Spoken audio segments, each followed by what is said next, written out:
Welcome to the chemistry for part 2 more. तो आज इस हमारी जो सीरीज चल रही है, कौन सी सीरीज चल रही है? Analgesic, antipyretic and anti inflammatory में हम जिसका सिंथेसिस देखने वाले हैं वो है पैरासीटामोल, जिसको बोला जाता है एसिटामिनोफेन भी। इसका आईयूपीएसी नाम क्या बनेगा वो डिस्कस करेंगे। सबसे पहले एनाल्जेसिक का मतलब आप लोगों को पता होगा क्या होता है? पेन किलर, जो पेन रिमूव करता है। एंटीपायरेटिक, जो बुखार कम करता है। एंड एंटी इन्फ्लेमेटरी, जो इन्फ्लेमेशन कम करता है, मतलब सूजन की वजह से जो पेन होता है वो। ठीक, तो हम सबसे पहले जहां पर फोकस करने वाले हैं वो क्या है? स्ट्रक्चर किसका? पैरासीटामोल का। तो सबसे पहले स्ट्रक्चर ड्रॉ करेंगे और 3 स्टेप में इसका सिंथेसिस देखेंगे। तो ये जो है बेंजीन, जिसके ऊपर अगर OH ग्रुप लगा है तो फिनॉल बनता है, और फिनॉल की पैरा पोजीशन में NHCOCH3 है, तो इसी को बोला जाता है पैरासीटामोल या फिर एसिटामिनोफेन।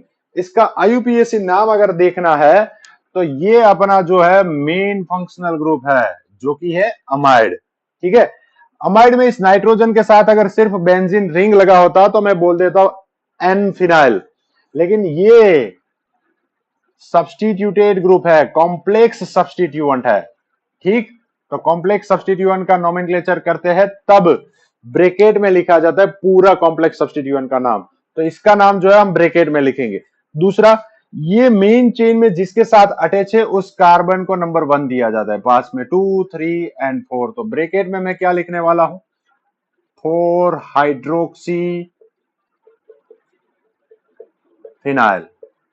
ठीक है, ये पूरा ग्रुप मेन चेन में नाइट्रोजन के साथ लगा हुआ है, तो आगे मैं लिख दूंगा नाइट्रोजन।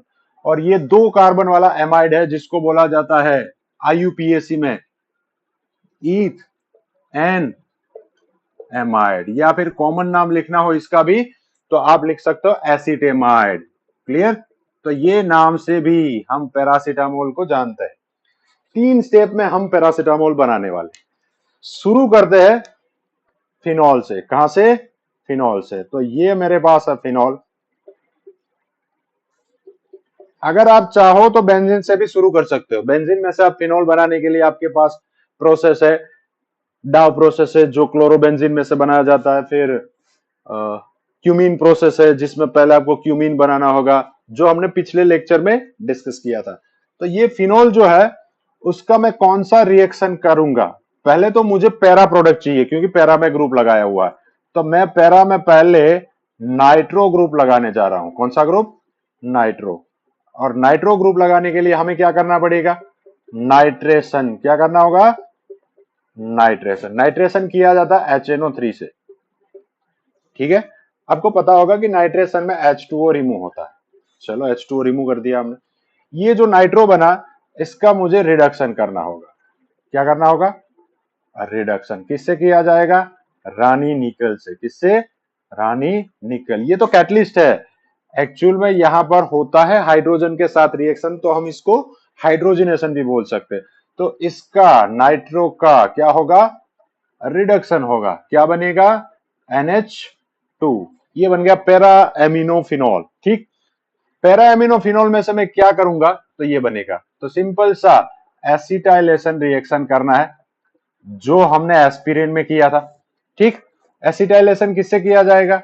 एसिटिक एनहाइड्राइड से, CH3CO OCOCH3। तो यहां पर एसिटाइल ग्रुप इंट्रोड्यूस होगा ये। ठीक है, ये जो पार्ट बचा ये H के साथ निकल जाएगा, तो यहां पर बाय प्रोडक्ट जो बनेगा वो क्या होगा? Acetic acid. सिंपल सा मेथड है ना? क्लासिकल मेथड है, कन्वेंशनल मेथड है। इसी से पैरासीटामोल पहले बनाया जाता था। इसके अलावा और भी मेथड्स है, वो फिर किसी और वीडियो में हम इंक्लूड करेंगे। इसमें कोई डाउट है तो कमेंट सेक्शन में जरूर लिखिएगा। Thank you.